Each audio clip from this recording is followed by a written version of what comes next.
And part of this, of course, is also the most important thing. How do you get started with $1 billion company like Glossier? Is first of all, you have to build a product that your consumers actually want to interact with, right? And this is what our next speaker, Radhika, will talk about. How can you successfully build products, and how do radical thinkers approach this question differently than anyone else? Radhika, I'm excited for you to share this. Welcome on stage, Radhika!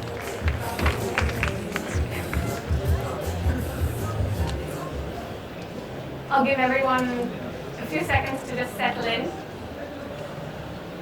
There are lots of spaces up front as well.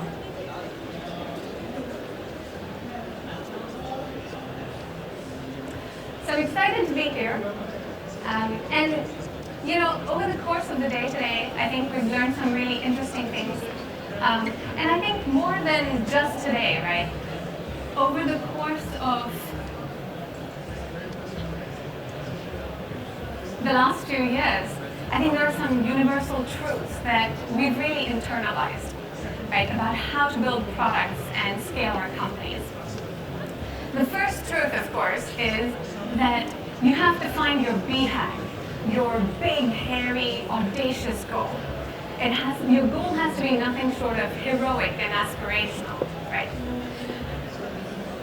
And to achieve this audacious goal, you have to, of course, build, test, learn, scale.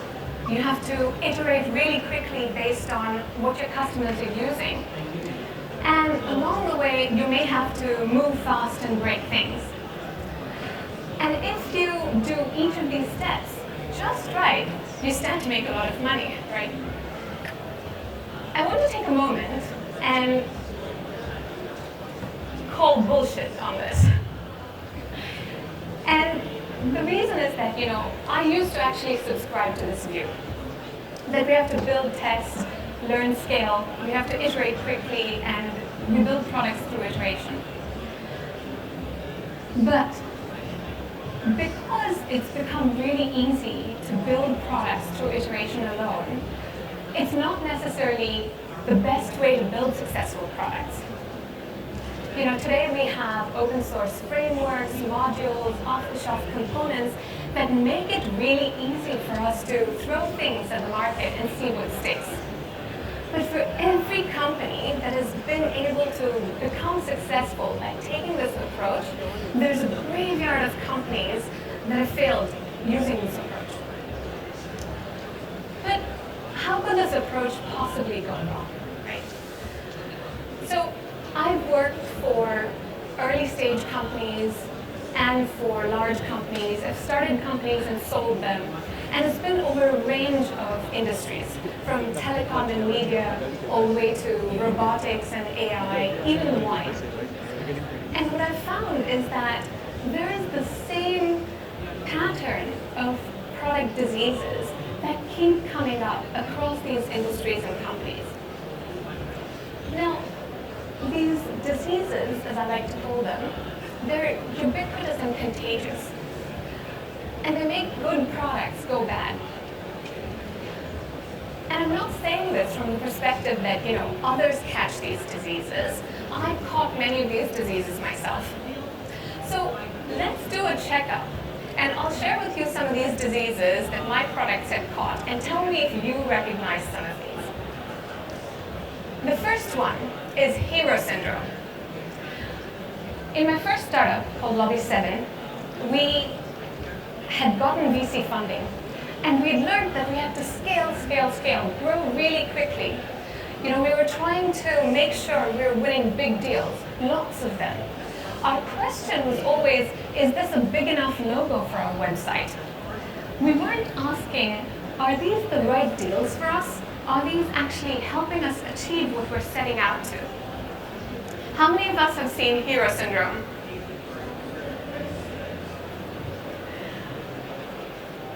This next one is hypermetricemia. It's the obsession of popular metrics, right? It's the obsession of measuring these popular metrics regardless of whether they in fact indicate progress towards our vision. The example I want to give you is at a robotics company. We were measuring everything. We knew the failure rate of every component. We knew the throughput of our automation system. But in the process of measuring everything, we were neglecting the most important metric for our automation system, which was enabling shipping our product, shipping things from the warehouse, right? The biggest, most important metric for us was, how much are we shipping from our warehouse? How often are we shipping the right things? Hypermetricemia is when we lose focus on the metrics that actually indicate progress towards our vision. How many of us have seen hypermetricemia?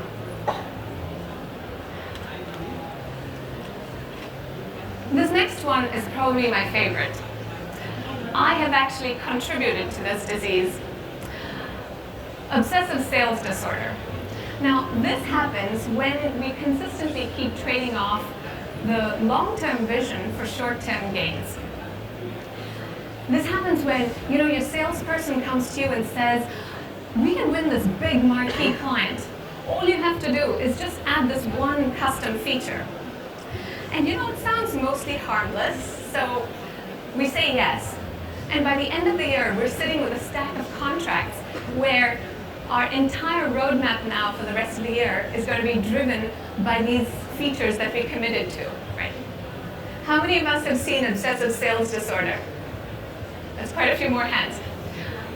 For those of you who haven't said yes to this one, I want to give you an example from our everyday life. Let's think about politics, right?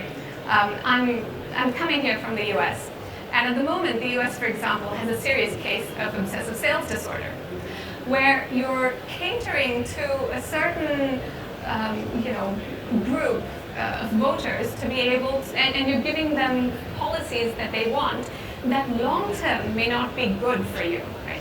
And this is not to say that we should never do such things. Realistically, whether it's for a company or for a politician, you kind of have to get re-elected, or you actually have to survive another day. But when we keep doing this trade-off very often, we lose what we stand for, right? This next one is pivotitis. And I think just the name says it all. How many of us have seen pivotitis? That's right. Okay, so all of these are really common product diseases. And they happen in the absence of a really clear vision and strategy. So the question is then, why can't we lean and agile our way out of this? And the reason is that lean and agile, they're really great for building, or getting to where you want to faster. They give you speed. But what they don't give you is direction. Lean and agile don't tell you how to get to, or where you need to get to. They don't tell you your destination. So this is where radical product thinking comes in. Radical product thinking is a way of thinking to be able to create vision-driven change. It's since become a movement of leaders creating vision-driven change. And to make it really easy to apply this, we are using a shared language of product vision, strategy, and execution. So I'm currently working on a book about product thinking, and I've had the chance to interview visionaries around the world on how they've built world-changing products. And what I've consistently seen is that there's this pattern in how visionaries create products. And it's three things. The first is, what is the problem you want to solve in the world? The second is, you have to envision what does the world look like when you've solved that problem? And the third is, once you've envisioned that world, you have to engineer your product to be able to bring about that world. Let's do a deep dive on how we can actually apply this pattern. So the first one is, what's the impact you want to create, right? So for most of us, we might say something like, to be a billion-dollar company. For a large company, you might set a goal like we want to achieve 30% growth rate this year. But each of these are really your business goals. Your impact is the human connection.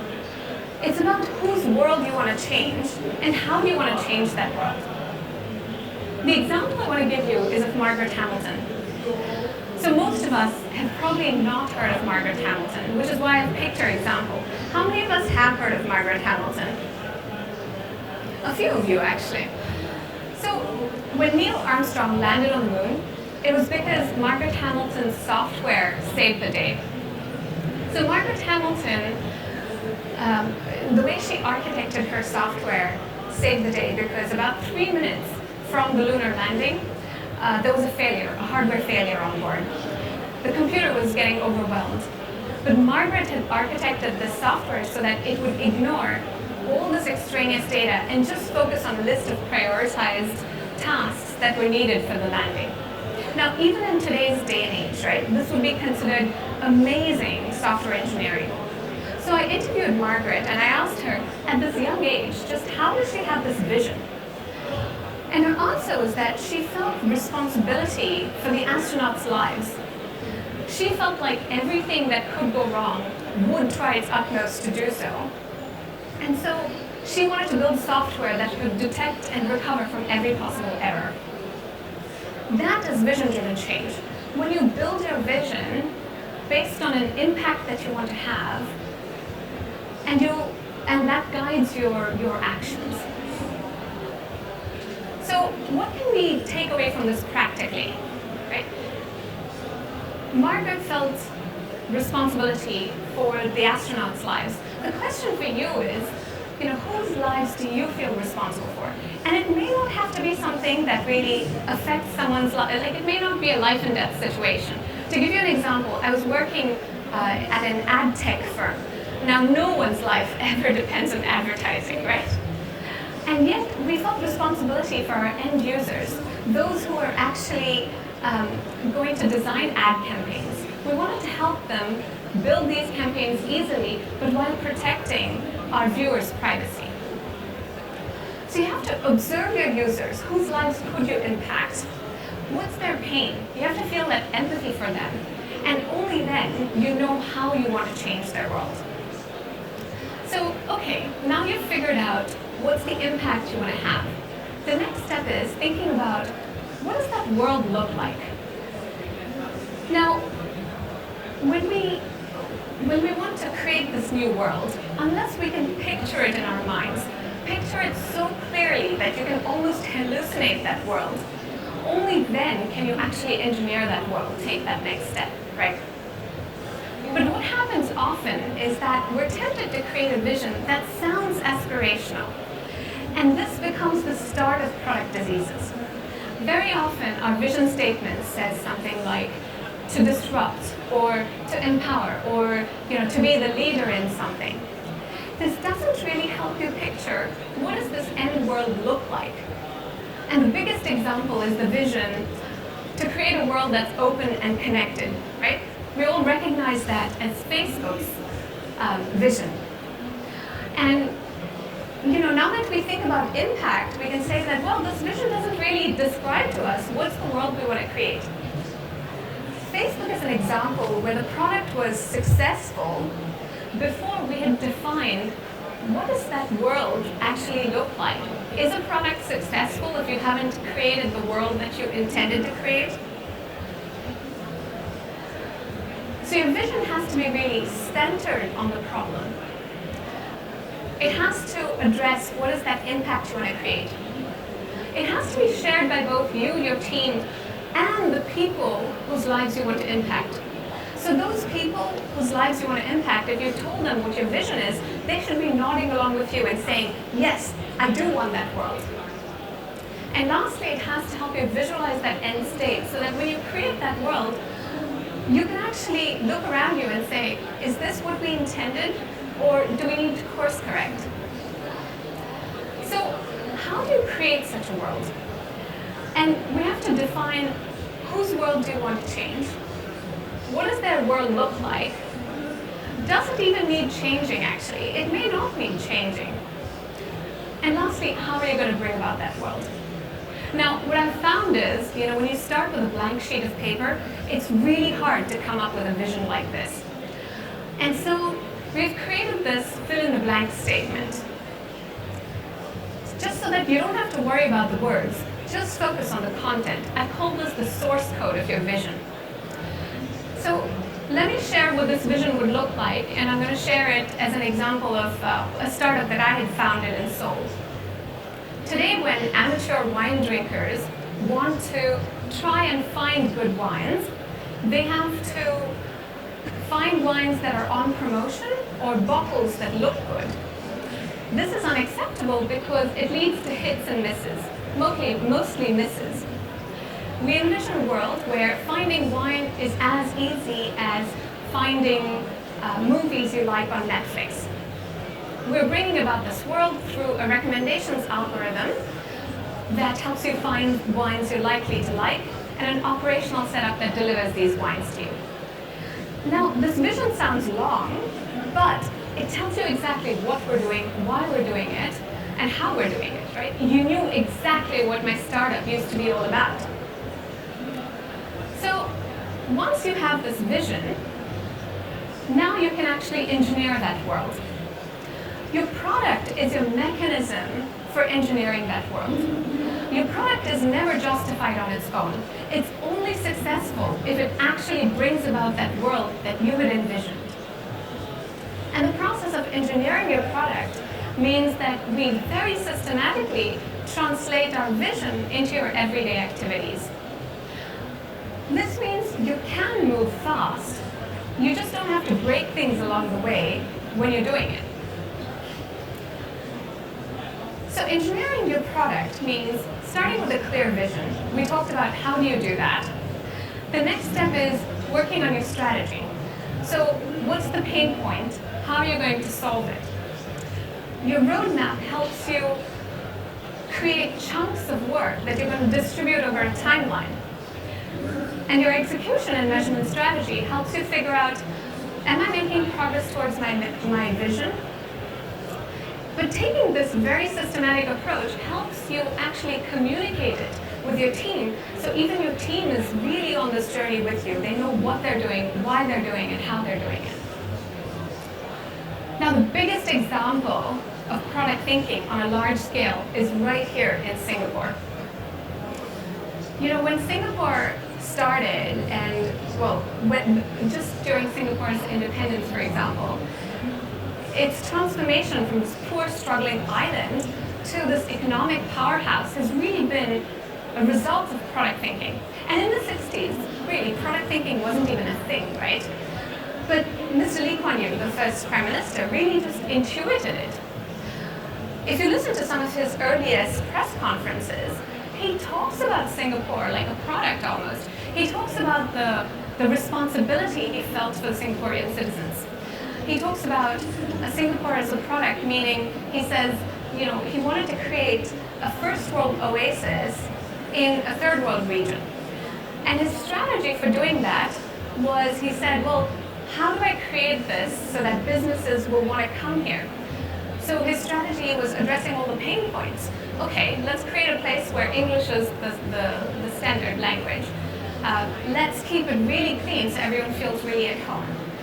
And then they had a roadmap. How do we actually deliver this, right? And so there was an education campaign to get people to buy into it. There was actually an execution plan. How do we educate people, but then also create fines, etc. So how do we put this in practice today? If you're using Lean and Agile, keep using Lean and Agile. They give you speed. Just add this as a way of thinking.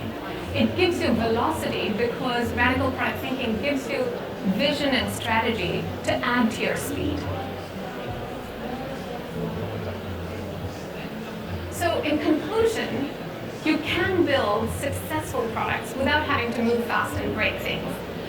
And you can do that by finding the problem you want to solve in the world. Ask yourself the question, whose world do I want to change? You can envision the world where that problem is solved. Ask yourself the question, is my vision clear enough that I can actually hallucinate that world? And you can engineer that world by very systematically translating daily activity, your vision into daily activities. So in terms of next steps, here are some things you can do.